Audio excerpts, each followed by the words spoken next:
Hello friends, समान zero से YouTube channel पर आप सभी का स्वागत करता हूं।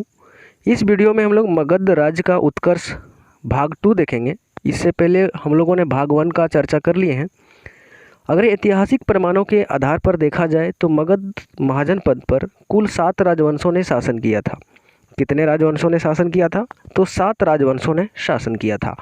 उनमें से 3 राजवंश यानी कि हर्यक वंश, शिशुनाग वंश और नंद वंश पर हम लोग चर्चा कर चुके हैं। आज चर्चा होगा विशेष रूप से मगध यानी कि मौर्य साम्राज्य पर, शुंग वंश पर और कन्य वंश पर। इसके बाद अंतिम हम लोग देखेंगे सातवाहन वंश के बारे में। तो चलिए हम लोग सबसे पहले मौर्य साम्राज्य पर चर्चा करते हैं। और मौर्य साम्राज्य का संस्थापक कौन था? तो चंद्रगुप्त मौर्य था। और इस प्रकार देखेंगे हम लोग मौर्य साम्राज्य के बारे में। 322 ईसा पूर्व में नंद वंश के अंतिम शासक धनानंद को पराजित कर चंद्रगुप्त मौर्य ने मगध में मौर्य साम्राज्य की स्थापना किया। तो मौर्य साम्राज्य की स्थापना किसने किया? तो चंद्रगुप्त मौर्य ने किया।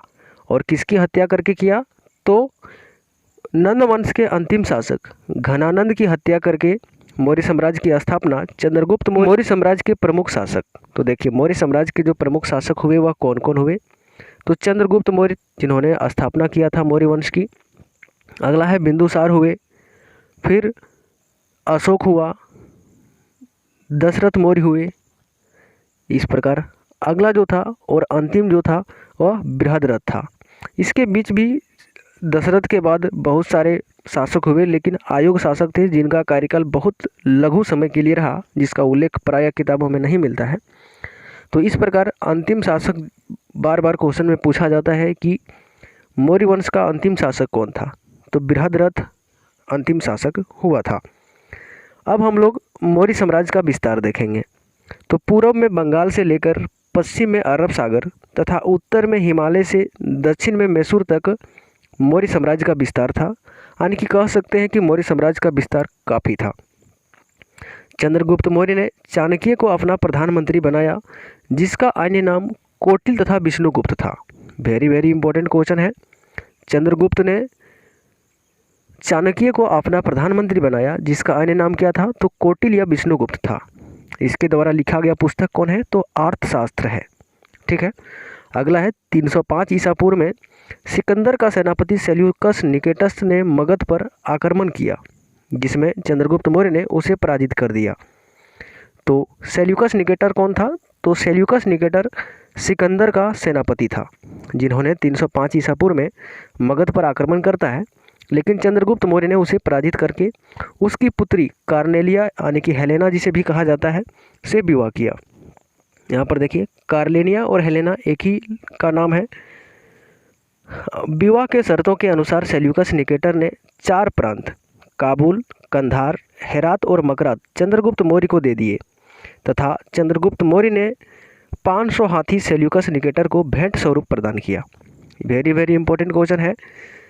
जब युद्ध में सिकंदर का सेनापति सेल्यूकस निकेटर हार गया तो उन्होंने कार्नेलिया यानी कि अपनी बेटी कार्नेलिया के विवाह चंद्रगुप्त मौर्य से कर दिया, जिसके लिए उन्होंने 4 प्रांत इसको दहेज स्वरूप दिया, जिसके काबुल, कंधार, हेरात और मकरात ये 4 प्रांत जो थे उन्होंने चंद्रगुप्त मौर्य को दिया।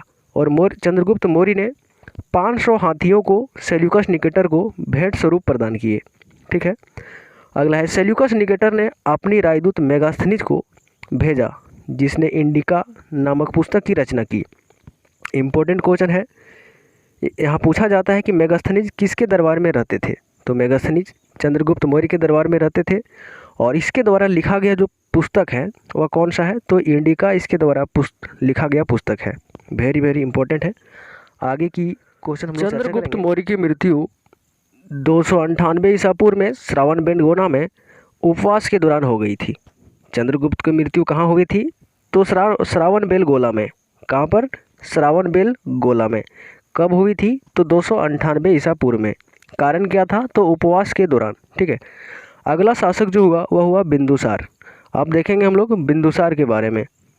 चंद्रगुप्त मौर्य का उत्तराधिकारी बिंदुसार हुआ, जो 298 ईसा पूर्व में मगध की राजगद्दी पर बैठा।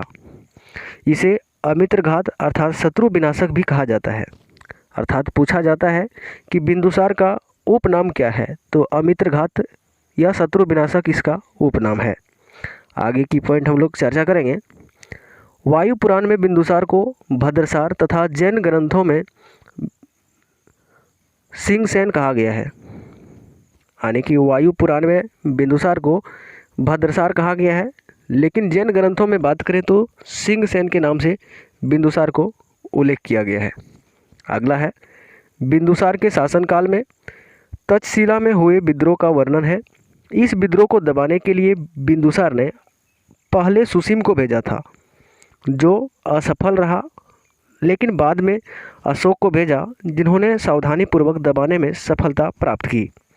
अर्थात तक्षशिला में जो विद्रोह हुआ था उसको दबाने में सफलता किसे मिली, तो सम्राट अशोक को उसे दबाने में सफलता प्राप्त हुई। बिंदुसार ने सीरिया के शासक एंटीओकस प्रथम को मदिरा, सूखे अंजीर एवं एक दार्शनिक भेजने की प्रार्थना की थी। तो 3 चीज़ों की प्रार्थना की थी भेजने के लिए, एक मदिरा, सूखे अंजीर और एक दार्शनिक भेजने की जो है आराधना किया था। तो इन्होंने मदिरा और सूखे अंजीर भेज दिए थे, लेकिन दार्शनिक को नहीं भेजा था। उन्होंने बताया कि यह राष्ट्रवाद के खिलाफ है, इसलिए नहीं भेज सकता हूँ। आगे है, बिंदुसार की उत्तराधिकारी अशोक महान हुआ, जो 259 ईसा पूर्व में मगध की गद्दी पर बैठा। कौन इसका उत्तराधिकारी हुए, तो अशोक महान हुए।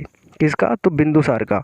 अब जो 269 में मगध की गद्दी पर बैठा। अब देखेंगे हम लोग सम्राट अशोक के बारे में। अब देखेंगे हम लोग सम्राट अशोक। यहाँ से बहुत सारा क्वेश्चंस पूछा जाता है कि अशोक मगध की गद्दी पर 269 ईसा पूर्व में बैठा। कब बैठा, तो 269 ईसा पूर्व में।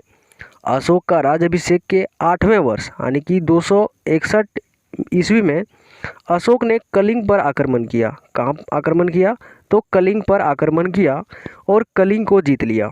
कब किया था, तो 261 ईसा पूर्व में अशोक ने कलिंग पर आक्रमण किया और कलिंग को जीत लिया। लेकिन भीषण नरसंहार को देखकर अशोक का हृदय परिवर्तित हो गया, जिसके बाद जीवन में कभी युद्ध ना करने की शपथ ली। किन्होंने, तो अशोक ने, और बौद्ध धर्म का ग्रहण कर लिया। अशोक ने कलिंग युद्ध के बाद बौद्ध धर्म का ग्रहण कर लिया था। बहुत बार क्वेश्चन पूछा जाता है कि कलिंग का युद्ध कब हुआ था, तो कलिंग का युद्ध 261 ईसा पूर्व में हुआ था। किसके किसके बीच हुआ था, तो सम्राट अशोक और कलिंग देश के बीच हुआ था। ठीक है, आगे की पॉइंट इसमें हम लोग चर्चा करेंगे। जिसके बाद किन्होंने, अशोक ने बौद्ध धर्म के प्रचार प्रसार हेतु अपने पुत्र महेंद्र और अपनी पुत्री संघमित्रा को श्रीलंका भेजा था। बहुत ही इंपॉर्टेंट क्वेश्चन है कि अपने पुत्र और अपनी पुत्री संघमित्रा और महेंद्र को बौद्ध धर्म के प्रचार हेतु अशोक ने श्रीलंका भेजा था इन्हें। भारत में शिलालेख का प्रचलन सर्वप्रथम अशोक ने किया था। इंपॉर्टेंट क्वेश्चन है। अशोक के शिलालेखों में ब्राह्मी, खरोष्ठी, ग्रीक और अरमाइक लिपि का प्रयोग हुआ था। यहाँ पर 4 लिपियों का प्रयोग हुआ था अशोक के शिलालेखों में। इनमें था ब्राह्मी लिपि, खरोष्ठी लिपि, ग्रीक लिपि और अरमाइक लिपि। इसके अभिलेखों को 3 भागों में बांट सकते हैं, शिलालेख, स्तंभलेख और गुहालेख, जिसकी सर्वप्रथम खोज 1750 में हुई।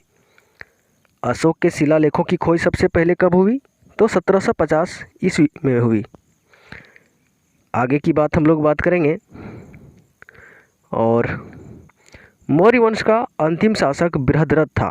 मौर्य वंश का अंतिम शासक कौन हुआ, तो बृहद्रथ हुआ, जिसकी हत्या करके इसके सेनापति पुष्यमित्र शुंग ने 150 ईसा पूर्व में कर दी और मगध पर शुंग वंश की स्थापना कर दिया। तो यहाँ पर क्वेश्चन पूछा जाता है कि मौर्य वंश का अंतिम शासक कौन था, तो मौर्य वंश का अंतिम शासक कौन हुआ, बृहद्रथ हुआ, जिसकी हत्या किसने किया, तो पुष्यमित्र शुंग ने किया था। और इसके बाद शुंग वंश की स्थापना हो गया। आगे हम लोग देखेंगे शुंग वंश के बारे में। इस प्रकार अगला है शुंग वंश। जी हाँ, शुंग वंश के बारे में चर्चा करेंगे। पुष्यमित्र शुंग, जिसने मगध पर शुंग वंश की स्थापना किया, यह ब्राह्मण जाति का था। शुंग वंश की स्थापना किसने किया था, तो पुष्यमित्र शुंग ने किया था। यह जाति की बात करें तो ब्राह्मण जाति से आता था। इन्होंने अपनी राजधानी विदिशा में बनाया। पुष्यमित्र शुंग ने अपनी राजधानी कहाँ पर बनाया? तो विदिशा को इन्होंने अपनी राजधानी बनाया। पुष्यमित्र शुंग ने 2 बार अश्वमेध यज्ञ कराए। इसके प्रमुख पुरोहित पतंजलि थे। पुष्यमित्र शुंग ने 2 बार अश्वमेध यज्ञ कराए थे, जिसका पुरोहित कौन थे? तो पतंजलि थे। ठीक है, आगे की बात हम लोग बात करेंगे। इसमें कहता है शुंग वंश का अंतिम शासक। देखिए, शुंग वंश का जो अंतिम शासक हुआ वह कौन हुआ? तो देवभूति हुआ। और देवभूति, इसकी हत्या कौन किया था? तो 73 ईसा पूर्व में वासुदेव ने इसकी हत्या करके मगध कर गद्दी पर कण्व वंश की स्थापना की, जिसका अंतिम शासक सुशर्मा हुए। यहाँ पर बहुत ही इंपॉर्टेंट क्वेश्चन है कि शुंग वंश का स्थापना किसने किया था? तो पुष्यमित्र शुंग ने किया था। लेकिन इसका अंतिम शासक कौन था? तो देवभूति शुंग वंश का अंतिम शासक हुआ था, जिसकी हत्या 73 ईसा पूर्व में किसने किया? तो वासुदेव ने कर दिया। और उसके बाद कण्व वंश की स्थापना किया, जिसका अंतिम शासक कौन हुए? तो सुशर्मा इसके अंतिम शासक हुए। सिमुक ने 60 ईसा पूर्व में सुशर्मा की हत्या कर दी। देखिए, अब यहाँ कण्व वंश के अंतिम शासक थे सुशर्मा, इसकी हत्या 60 ईसा पूर्व में सिमुक द्वारा कर दिया गया। और इसके बाद सातवाहन वंश की स्थापना कर दिया गया। किस वंश की स्थापना हुआ? तो सातवाहन वंश की नाम की स्थापना कर दिया गया। सातवाहन शासकों में प्रमुख शासक थे सिमुक, जिन्होंने सातवाहन की वंश की स्थापना किया था। उसके बाद हुए सातकर्णी, गौतम पुत्र, यहाँ पर गौतमी पुत्र होगा, वरिष्ठी पुत्र, पालुमावी आदि। ये सभी शासक जो हुए वह सातवाहन वंश से संबंधित थे। आगे की बातों को इनमें हम लोग चर्चा करेंगे। सातवाहन शासकों ने चांदी, तांबे, सीसा, कांसा की मुद्राओं का प्रचलन किया। इनमें से सबसे अधिक सीसा की मुद्रा का जो प्रचलन है वह सातवाहन शासकों द्वारा ही किया गया था। तो दोस्तों, आप लोग कमेंट करके बताएंगे कि आप लोगों को यह वीडियो कैसा लगा। मिलते हैं नेक्स्ट वीडियो में, तब तक के लिए जय हिंद।